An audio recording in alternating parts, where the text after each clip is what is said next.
He was like a drug. Dating Elvis really meant holding hands and kissing. You know, you felt like you were gonna maybe just die. They still screamed his name and tried to run up for a kiss. He loved to kiss, and he was a great kisser. The younger you were, the better, the more naive you were. And yes, he was having sex.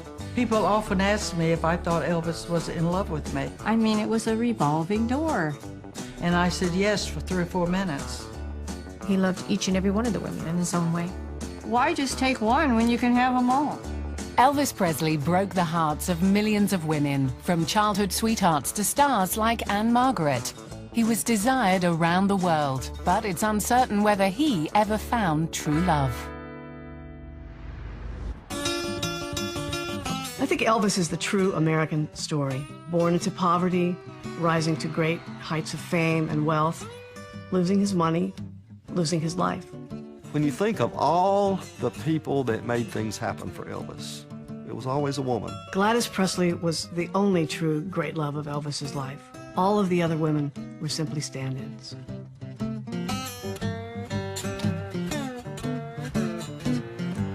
Well, this is where it all began, Verona, Mississippi. We're in the office of the Justice of the Peace, or what was the office of the Justice of the Peace, in 1933, when Vernon Presley and Gladys Smith came to Verona, a few miles south of Tupelo, to get married. Vernon and Gladys married during the Great Depression and lived in East Tupelo, a poor community where families had to rely on each other just to survive. The events immediately leading up to their marriage and the events around the marriage itself are a bit of a mystery and a bit mischievous. As a young woman living a very difficult life, she's man-hungry, she's not the prettiest girl, and when she sees Vernon Presley at church, she pretty much loses her mind. She's older than he is, he's handsome, he takes a liking to her, and she runs off and marries him. Meaning he wasn't very fond of work. He was fond of a good time. He probably wasn't the guy you would want your daughter to marry. She has emotional problems. She has anxiety. She's had a lot of hardship. The main reason for coming to Verona was that legally Vernon was underage to marry at the time. People in Tupelo would have known that. I think Vernon already had a reputation as a ne'er-do-well. When Elvis was a very small boy, his father went to prison for altering a check. That left Elvis and Gladys alone for a period of months. I think that's when Elvis's picture of his father takes a twist. He's out of the picture. There's a sense of abandonment. There is obviously, I mean, let's think about it. It's a small town and people talk, and they especially talk in small towns. She's always nervous. She's always worried. She thinks bad things are lurking around every single corner. The events that were happening, the rumors that were falling on these young ears, was causing Elvis to become disillusioned with his father's image. I also think that Gladys was the type of woman that would never say a bad word about Vernon. Certainly not in Elvis's presence. She carried her burden silently, which in Elvis's eyes only made her more the saint, more the martyr. Gladys became his benchmark, against which all other women would be judged. All of the women in his life, with few exceptions, were mother figures, because he wanted most of all in life to be mothered, to have that kind of intimacy that he had with Gladys in that single bed while Vernon was away at prison. The relationship between Elvis and Gladys was, on one side of the coin, normal, but the other side of the coin, it was a little more intense. She infantilized him. She made him feel special. The bonding between Elvis and Gladys is so very close. And he is taking on an adult role, really. I mean, we've had accounts of him at 3 years old running around the room playing and stopping by his mother and just patting her on the knee and saying, "It's okay, Mama, I'll take care of you." She made him into a little prince. They were literally one soul in two bodies, is about the best way I can describe it. They thought alike, they spoke alike, they had pet names for each other. And by the time Vernon returned to the household, there was no room for him emotionally. Elvis had become the head of the family, his mother's protector, and eventually his father's protector as well, their caregiver. He called them his babies. His mother brought a calming effect, a secure feeling that he could get nowhere else. For the rest of his life, he looked at people to rear, to raise, to protect. And the important women in his life, on the whole, would always be girls in which he saw a certain quality, probably as young versions of his mother, to rear, to protect, to love. But still, none of those were ever truly successful because there was only one woman he could fully love, his mother. That special love that he and Gladys had, I think it was something he never was able to get again. It was always the two of them depending on one another. I'm fascinated to look at photographs of Elvis and Gladys, even when they're with other people. He's always very close to her. He's either sitting very close to her on a couch, or he has his arm around her, or he's holding her hand. He never for a second lets her feel that she is unprotected or apart from him. When they're photographed with Vernon, Vernon is standing apart from them. Vernon is always an outsider in his own home. Elvis most likely suffered emotionally and mentally from not having a strong father figure growing up. And then you have to realize, as soon as Elvis started making money, he became the father, he became the man of the house. Vernon never worked at another job. As Elvis became famous, Gladys was reluctant to share her son with the world. Just as Elvis could not live without Gladys, Gladys could not live without Elvis. And her death seems to be no accident. She's so fretted and feared his going overseas that her health began to take a turn. And she had been self-destructive as well. She drank, she used pills. When she did die, he was inconsolable. He absolutely was up for days and days and days, calling her name, spending time with the body, combing her hair, fixing her nails, her hands. He babied her in the casket, and they literally, his friends had to peel him off of that coffin as they were burying his mother. And he sobbed uncontrollably out loud, unashamedly, "I lived my whole life just for you." It was a double death. He was finally losing all strands of connection with his brother and of the only family he ever really felt that he had, and his mother. It was his whole world coming to an end. Surviving in a troubled family during desperate times created the only true love that Elvis Presley ever knew, his mother. But that love included a dead brother who haunted mother and son the whole of their lives. Young Elvis supplanted his father as the head of the household, forging an emotional union with his mother, in which the ghost of Jessie, Elvis's dead twin, was ever present. With rural families, you often see a kind of reliance on superstition or an abeyance to superstition, that the fates and the events of one's life are beyond one's control. There's a mystery about twins, and to some degree, some superstitions. Elvis was a surviving twin, the only child. This was indelible, branded on his brain, on his soul. The twin is stillborn or the twin dies young, and it leaves the surviving twin feeling guilty that somehow he has banished his brother, killed his brother or sibling, and also guilty for the sadness, the extreme grief and sadness that this has fostered upon the family. The fact that he was a twin, he felt he lost. Whether he felt he lost half of himself or a big part of himself. But yes, it was something that the family talked about.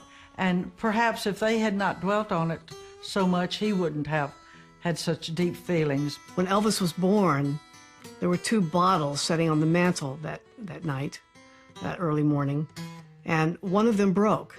The other remained whole. One of the twins died at birth.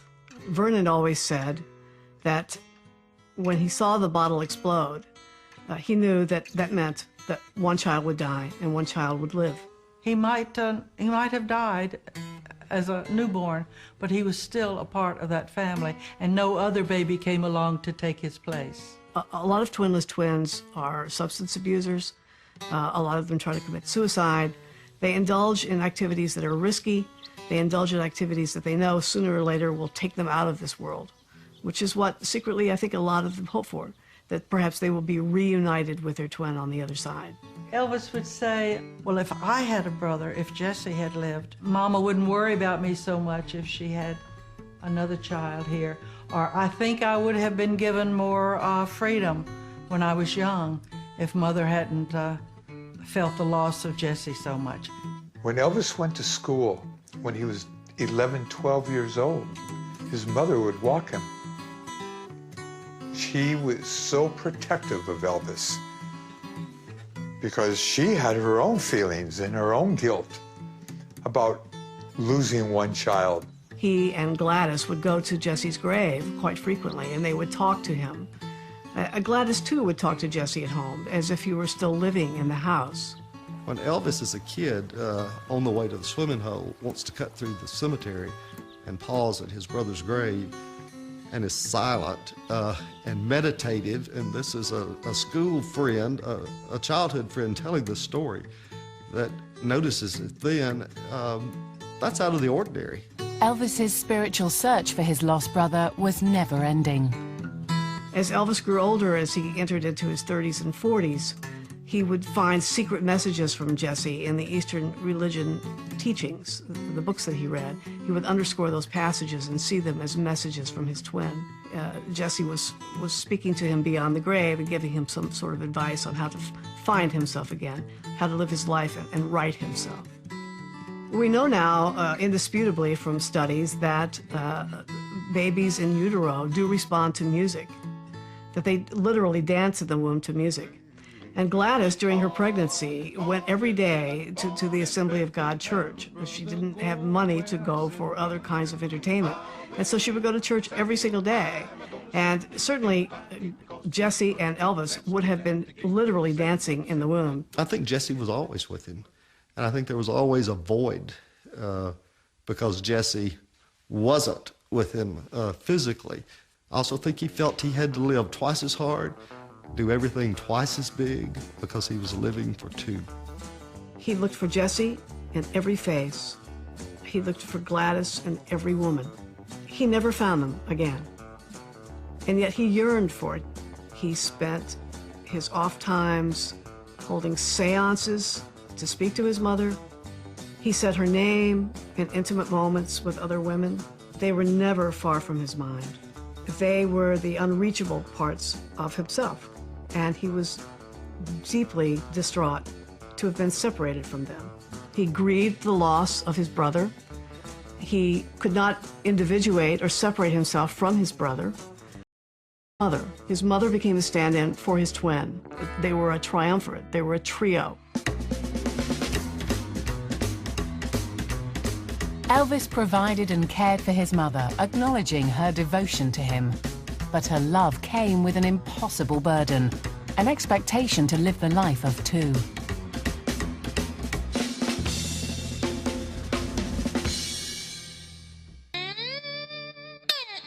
During his teens, Elvis developed an eye for the ladies, seeking out ones that looked like his mother. For those women, Elvis left a smoldering passion that's never faded. Eloise Bickerstaff, who I think was his first girlfriend, I guess you could say we were childhood sweetheart. was dumped sort of hard one day when, getting on the bus, Elvis handed her a letter. He wrote me a note today. He found another girl and told me he'd found somebody else. That girl happened to be Magdalene Morgan, who he had been going to church with for years. Well, I just went to church, and he and his mom and dad came in, and that was it. Magdalene Morgan grew up in Tupelo, and her mother was a friend of Gladys. So when the two women got together, Magdalene came over to the Presley home, or the Presleys visited the Morgans, and Magdalene and Elvis were naturally thrown together. He let everybody know I was his girl, and I let everybody know that's my boy, that's my man, leave him alone. They were friends, and they had acted together in plays at church. They seemed to be a good couple because Gladys approved of her. I never thought we'd be anything but married. And would have been, I guess, if Mama let me go to Memphis. But she put a no-no on that. Magdalene Morgan is the beginning of a pattern of Elvis's girlfriends, where he picked girls who either reminded him of his mother in some way or looked like his mother. I kind of lost my love. About the time they moved to Memphis, Elvis had not seen Magdalene Morgan in 2.5 years. And he had taken his mother and father's marriage certificate, changed the names on it to Elvis Presley and Magdalene Morgan, and had changed the date. So even though he hadn't seen her for well over 2 years, he still evidently carried a torch for her. He was very tender-hearted, very religious, and loved his mother better than anything in the world. Magdalene, at 74, 75 years old today, still says he will always be my first love, and I will always love him. And she tears up sometimes when she just thinks about him in those days. I knew the real Elvis. He had a heart of gold. He had an impact on her, and you gotta remember, this was when he was a scruffy kid. I mean, he didn't have the good looks, he certainly didn't have the moves. He was singing by then, but it wasn't a polished voice. But he had that charisma at that early age to break a little girl's heart. In Memphis in 1956, Elvis began a courtship intensely followed by many. A friend of mine said, "Would you like to go to the Oddfellows Hall and see this new singer?" And I said, "I don't know. Who is it?" And she said, "Elvis Presley." It's the first time I'd heard his name. And I said, "Oh, I can't waste my Saturday night on somebody named Elvis Presley." Elvis, at the height of his fame, dated Barbara Hearn in Memphis. Barbara Hearn looked like Elizabeth Taylor to a large degree. She was really a beautiful girl, a very smart girl. And he was a very handsome young man, very personable, funny, and fun to be with. And when he first started calling me, he was still on tour, but he'd call every night. Barbara is the quintessential dividing line in that he had girls on the road with whom he had sex, then he had good girls that he squired around and enjoyed their company and never had sex with them. I think at the time I started seeing Elvis, he was still under the influence a little bit of what his mother anticipated for him. And what she wanted was a wife and lots of grandchildren.